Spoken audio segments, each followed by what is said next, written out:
Jaz moram reči, da sem kot otrok kar veliko bral. So mi brali in sem bral.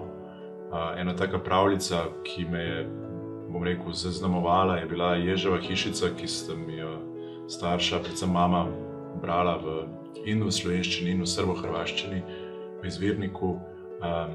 Potem sem pa zelo hitro tudi sam začel brati in bral veliko, ne, in številne res pravljice so mi ostale v spominu.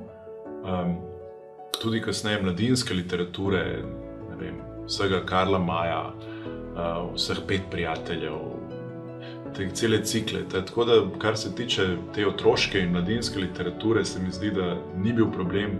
Problem je nastal kasneje, ko je bilo treba nekako preiti na odraslo literaturo. Tam sem potreboval kar nekaj časa, da sem se nekako prebil do pravih knjig. Ampak kar se pa otroške literature tiče, pa tudi zdaj, ko berem pravljice Svetlane Makarovič s svojim otrokom, Kajeta Nakoviča, Nika Grafenarja in vseh drugih, se mi zdi, da imamo izjemno